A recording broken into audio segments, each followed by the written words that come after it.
Everyone, আশা করি সবাই খুব ভালো আছেন আর আমিও খুব খুব খুব ভালো আছি।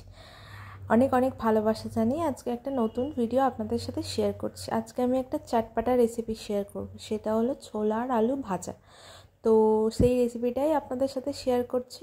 তো প্রথমে আমি গ্যাসের ওভেন অন করে তাতে একটা প্রেসার কুকার বসিয়ে ছোট ছোট করে কেটে রাখা আলু আর ছোলা দিয়ে তাতে লবণ আর একটু হলুদ দিয়ে সেদ্ধ করে নিয়েছি, 2টো সিটি দিয়েছি।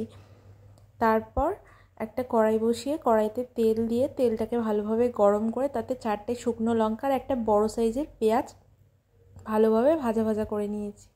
তারপর সেদ্ধ করে রাখা আলু আর ছোলা জল ছড়িয়ে নিয়ে তার মধ্যে দিয়ে দিয়েছি, দিয়ে ভালোভাবে তেলের সাথে পেঁয়াজ আর শুকনো লঙ্কার সাথে ভালোভাবে ভেজে নেব।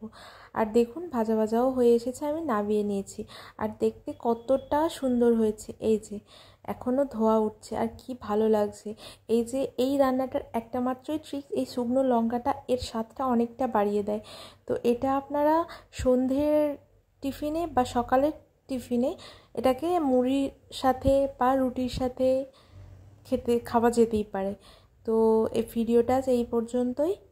ভালো লাগলে লাইক, কমেন্ট, শেয়ার, সাবস্ক্রাইব করে দেবেন। Thanks for watching. Bye bye.